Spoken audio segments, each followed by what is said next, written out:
Welcome to the You're Not Crazy podcast, hosted by Jessica Knight, a certified life coach who specializes in healing from narcissistic and emotional abuse. This podcast is intended to help you identify manipulative and abusive behavior, set boundaries with yourself and others, and heal the relationship with yourself so you can learn to love in a healthy way. You can connect with Jessica and find additional resources, content, and coaching at emotionalabusecoach.com.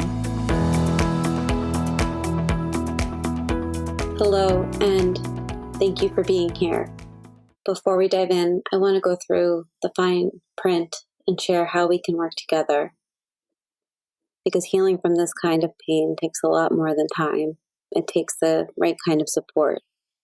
I work with people entangling themselves from emotionally abusive relationships, coercive control, trauma bonds, high conflict co-parenting dynamics, high conflict divorce, and if you're at the beginning of the road and wondering what divorce would look like.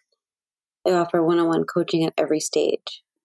If you're still in the relationship, if you're unsure if it's abuse, if you know it's abuse but you're having trouble understanding what that looks like, or what to do with it, I can help you name what's happening, start setting boundaries that work for you, and figure out what you need. If you're thinking about leaving, we'll explore what that might look like in a grounded and personalized way. If you're navigating divorce or custody or co-parenting with a high conflict person, I can help you document, strategize, and stay emotionally anchored, especially when you're being gaslit, discredited, and re-traumatized by the legal system. If you've already left and you're stuck in the trauma bond, or if you've been discarded and struggling to feel like yourself again, I can help you rebuild self-trust and reconnect with your own nervous system in a way that actually feels doable. Everything I do is highly personalized. I don't walk you through a one-size-fits-all program. I listen, I reflect, and I guide you based on what you're facing right now. And some people work with me through a one-time validation call, which is offered on my website, where we zero in on one issue you're struggling with and start to untangle it together. Others work with me on a weekly or bi-weekly basis, depending on what's going on in your specific situation. And this is especially helpful when healing from emotional abuse and also in divorce. If you're curious about starting, I offer a $25 intro call, which if you listen to my older episodes, I call it a clarity call. It did used to be free, and I talk about it at a later episode, but really a lot of people were no-showing to those calls, and that was taking away time from clients that I do work one-on-one with. And so if we move forward, I just take that fee and apply it to your first session. That intro call is just for us to get on the same page so you can share what's going on for you and I can share how I might be able to help. I only take a limited number of those calls per month because one-on-one coaching is the core of my work. Out of all these offerings that I have, one-on-one coaching is the thing that I do the most, and I do it 6 days a week most of the time, 5 to 6 days a week. And so if my calendar looks full and if there's not a time that you can get in, you can email me at jessicaknightcoaching.com, and I always try and make space where I can. And I may also always have a few openings from one-on-one client reschedules. You can also explore self-paced courses and toolkits at jessicaknight.thinkific.com, including Divorcing a Narcissist 101 and the Emotional Abuse Breakthrough course. I have a documentation course and my new signature program, Unhooked, which is a private podcast and course that walks you through the full cycle of abuse, helps you map it in your relationship and how to break it and how to begin to see what it really is that you're going through. If you want ongoing support in a more flexible way, you could always check out my Substack at jessicaknight.substack.com. Each month I focus on a different theme, from trauma bonding to divorce to cluster B to sexual coercion to emotional abuse to toxic breakups. Those are just some from this year. Paid members get access to monthly deep dives, master classes, Q&As, strategy kits, and I'm working on some more group options. There is also a free option and a monthly option. So please head over to Substack. The link is in my show notes. You also can just search Jessica Knight Coaching and I'll come up. Everything that I create is meant to help. My coaching, my writing, my courses, this podcast, it's built around the one truth that you're not crazy. You are conditioned to doubt your reality, and I want to help you change that and understand what you're going through. If you like this podcast, the best thing that you can do is subscribe and rate the episode 5 stars. You can find me on my websites, emotionalabusecoach.com and high-conflict divorcecoaching.com. All of the offerings that I just mentioned are also in the show notes below. Now let's get to the episode. Hello, and thank you for being here. This episode is going to be a little bit different than my typical episodes. This episode is actually a private Q&A episode that I had on my Patreon and on my Substack. When you're a paid member of Patreon or Substack, so both are under $8 a month, then you can ask questions that get answered. Well, and there's private chat, and there's a lot, like a large archive of background and information, but you also get to ask questions that are answered in private episodes. And I'm releasing this episode because I think that it covers a lot of aspects of trauma bonding and pressure and pain and guilt. And I know it will help a lot of people. And so if you are looking for more content like this, I invite you to join my Patreon using the link in my show notes or subscribe to Substack. And as always, you can always reach out to me at emotionalabusecoach.com. This is a bonus episode for the Patreon listeners. And I am sorry that this is coming late, but I wanted to get this out. I have personally been having a rougher parenting week, which I'm sure a lot of people listening have had or do have, but it's just been, I'm so happy school is back is essentially the issue. And so I wanted to go ahead and respond to 2 questions that I got about trauma bonding and healing. And I'm only going to focus on these 2 for today, but I'm going to do a longer episode. I'm going to try and do it this weekend with some of the other questions that came in. But for now, I wanted to start here because I think that these questions can be very complex. And so the first question that came in was on how do you stop the shame and addiction? How do you numb the craving for reconnecting to the good version of them?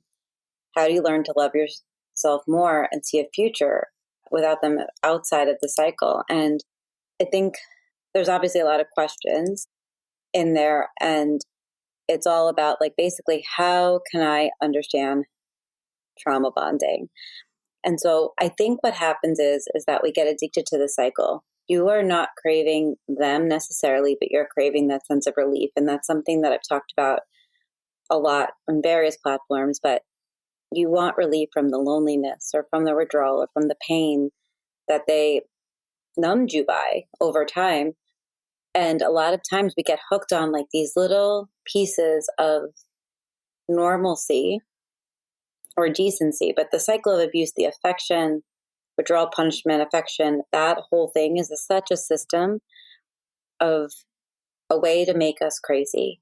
And it creates this war inside of our bodies when we are trying to figure out which version of them is real. And so the version of them who hurt you is the real version of them. The good version was a manipulation tactic. And so that craving that you're feeling that's in the addiction, it's really the hormones that are coming up. It's withdrawal. It's not necessarily that longing. It's when you, in a way, you mistake it for a loving version of them. But without realizing it, a lot of times we end up re-traumatizing ourselves by chasing someone who only exists when they want to. And so to answer the question around how do you stop the shame and the craving, it's a very long process. You really have to stop believing it's your shame to carry, or that you did it, or that you're broken, or that you're the one who caused it. You're the one who endured the pain, the confusion, the punishment, and then the reward over and over, and you still have the strength to get out of it. So that's not shameful in my perspective. That is that is a heroic act. And so the shame is what they left behind to keep control. And so loving yourself isn't some like fuzzy spiritual concept. I actually hate the words self-love or you need to do that. But what I do like is you can choose to validate your reality even when no one else does. You can choose to validate what happened to you. And that, I think, starts to shut down the shame because it starts to give the shame some other words. It's like walking away from the chaos, even when your body is trying to run back into it.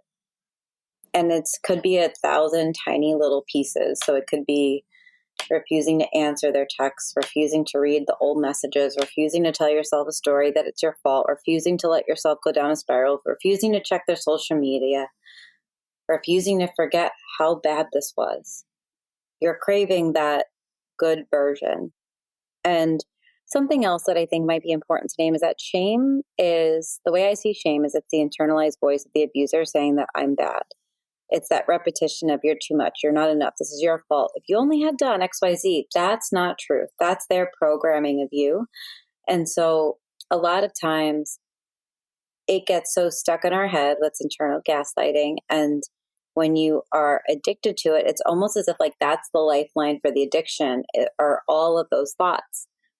And so you don't starve yourself, but you starve the cycle. And so this is something I talk a lot about in the Unhooked, breaking the cycle of abuse. But you start to change how you show up in the cycle. You don't engage with the version of them in your head that's there to just beat you down. You replace it with real safety, which can be boring.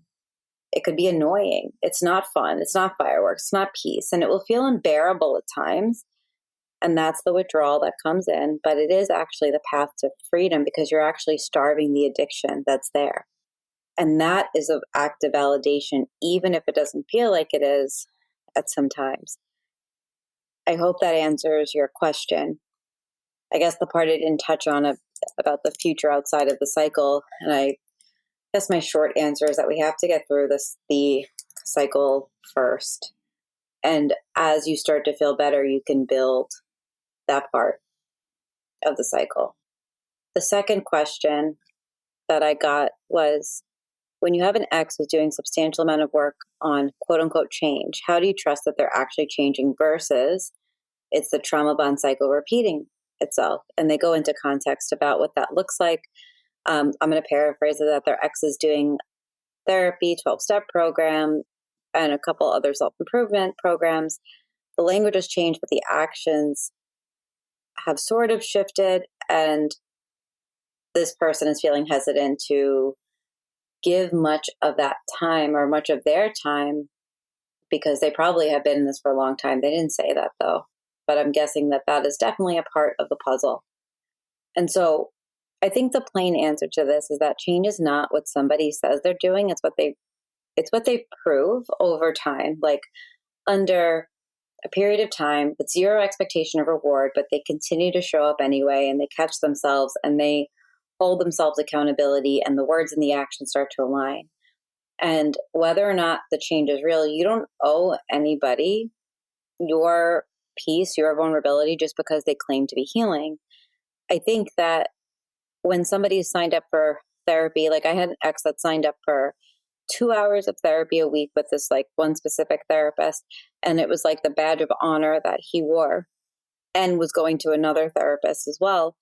But it's all noise until you actually see what happens.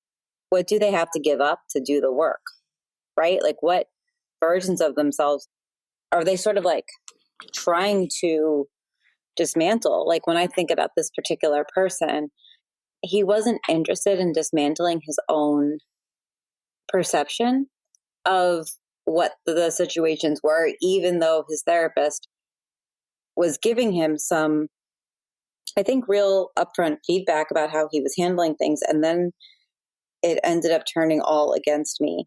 And I think what I look at too is that with other people or with clients that I'm coaching, are there apologies with zero defensiveness or blame shifting? Have your boundaries been respected? all the time, only when it's convenient? Are they staying accountable without needing any applause? Like, are they able to kind of get through change without needing somebody to come back and say, you did this, right? Or like, but you did this too. Or like, when are you going to take accountability? It's like kind of taking a step back and realizing that they need to heal, and that maybe they saw everything through a distorted lens.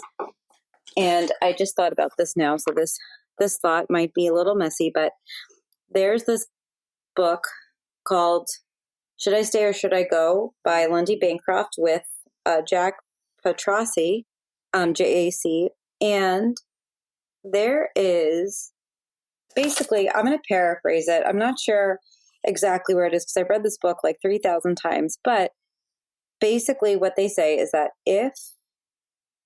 I literally just, this is crazy. I just I don't know, skimmed the pages and it landed exactly on the page that I was thinking of, page 222. And so I'm just going to read Lundy Bancroft's words. Meaningful behavior change doesn't occur in people who lack the strength or integrity to look squarely at the damage of their actions. Pop philosophy says, forget the past, just focus on doing better in the future. That might work well for a baseball player who just missed a catch, but it fails disastrously in the hands of a destructive man. Why? Because the failure to consider, value, and understand their partner's feelings is an essential reason for why they behaved in such a hurtful ways in the first place. They can't possibly move beyond selfishness and insensitivity unless they are willing to spend years literally developing their understanding of the unjust pain their actions have brought to her life. So this is a male abuser, female victim, but I mean, if you've been here, you know I don't fully subscribe to that. It can go both ways, but this book was written a long time ago. Then at one point in this, it could have been before this, it actually talks about like the elements of facing what they do. And to sum it up it's like you have to be able to accept the other person's version. Because if you've identified that you've been abusive and that you've done this and that you have been in this manipulative space and you haven't been seeing your partner or hearing your partner, then are you really listening to them? And it's like all the effort gets poured into not seeing themselves as a problem is actually the foundation of the problem. And so if somebody is really wanting to change, or if they have changed, they probably can describe in detail what has gone wrong, be able to say a lot about how their behavior affected their partner without making them sound overreactive or hypersensitive, and give the partner as much space as long as they want to be able to unpack what happened, and to also accept that there's harm that they won't be able to fix because it's not their job, and that maybe it's not going to be fixed. And so I say that and I go back to this because when people ask me, how do I know somebody has changed, or how do I know somebody is changing? My first thought is usually goes right back to this book. And I remember I had a partner who said, you don't know how much change I've done. And I remember saying like, okay, how much change have you done? And then he said, well, I read this book and I've spent a lot of time thinking. And I said, okay, what book? How to Unfuck Your Life. Okay, that doesn't really address any abusive behavior. So I don't think that's enough. And it doesn't sound like you went to a therapist. So I don't think I can engage in this conversation. And then the whole thing ends up being turned on me on how unreasonable I am. And like, I just remember looking at him being like, I do not trust that the person who, and all the thoughts that got you here is the same person that's going to get you out of this thinking. You clearly still think everything's fine. And then it spiraled, but that was a boundary that I held. But it really helped because I knew that no matter what, that thinking wasn't going to get him out of it. And when somebody is in the cycle of abuse, and this is probably the kicker for the person that asked this question, is they will often mirror healing language to draw you back in. And abusers with a pattern of coercive control, they love to hide behind therapy speak.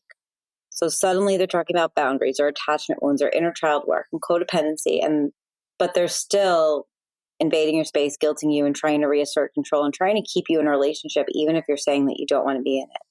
And so healing language is not about healing behavior. you're not hesitant because you're bitter or you're closed off. You're hesitant because your nervous system remembers what happened last time you trusted too quickly. And so you are not being unfair by wanting to see consistent, unpressured, self-motivated change over a long period of time. And if they're really doing the work, they'll understand why you're protecting your space. And if they push you, guilt you, or try and fast track reconciliation again, it's literally just reactivating the trauma bond. I do talk about this a lot in Unhooked, my private podcast. And when somebody's really healing, they'll say something like, take the time that you need, or even you don't owe me another chance. When I was in my young 20s, I wasn't ready for a relationship with this particular person, and I sabotaged it, essentially. I was still really hung up on an ex, my high school ex that I dated for on and off for 6 years, super toxic. But when this other person, his name is Joe, came into my life, I wasn't ready for what Joe had to offer. He had stability, but he was boring. He wasn't the hot, cold push-pull that I was used to. He didn't have beach muscles. He was a hardworking Iraqi man living in New York too, was also from New York, and had strong ties to the Middle East and did really interesting work. And I was super intrigued by him, but I couldn't accept his love and couldn't accept what he had to offer. And I basically dated him for like a week and then pushed him away. And I remember when I realized what I did and I healed and I broke off everything with Richie, who's my high school ex, within a few months. It was definitely not easy. And one day I'll do a trauma bond description of that relationship. But eventually, like trauma bonding when you're a teenager. But then when I separated from that and I kind of went back and I missed him. At that time he had moved to Bahrain and was working there, and we were talking on Skype, and every once in a while we would do a little video call, but it was usually like, either late for one of us or early for the other. And I remember feeling like I want this with him, but he doesn't owe me another chance. I heard him and I respect the consequences, and he could take the time he needs. And it wasn't a performance. So when people come to me now and they said, well, they're not going to give me enough time or this, I keep thinking about like the 22-year-old self of my own that understood this somehow, that understood that like, if you really want something, you step back and let the other person heal, especially if you were the one that caused the harm. And we did end up getting together. We were together for a while, and I don't want to go into his personal details because it has to do with like some of his religious background and stuff as to why we broke up. But I look at him now and I still have deep respect, and I think that we have respect for each other. And so when somebody is not seeking therapy or help for the right reasons, it actually can be conflicted a little bit with the hoovering phase, which is a manipulative attempt to keep you back or keep you stuck under the guise of healing. And so abusers do seek therapy for the wrong reasons. It's to silence their guilt, to polish their image, to say, see, I've changed. Can't you see I've changed? And then use that as leverage to regain access to you. Not because they actually intend to shift their behaviors, but because they want to keep you hooked. And so one thing that I think you can do is look at the actions, the prolonged actions, look at the blame, look at if they catch themselves. And if you are saying to yourself that says like, I don't know if I can trust this, that's actually your lifeline, because you don't owe somebody a second chance. And maybe that actually helps you keep some distance, because then you can say, I don't know how I feel, or I don't know what I think about this, or I'm still figuring it out, because you deserve peace. The harsh truth is that if somebody really changed, they wouldn't be asking you to test their progress. They'd be letting you go freely, because the truly healed person doesn't want to pull you back into something that was toxic for you. They actually want you to be free. And so I hope that this was validating. I hope that this was helpful. These were 2 questions asked through my paid Substack, but I do accept questions on Patreon as well. And so that will be the longer episode that I film later.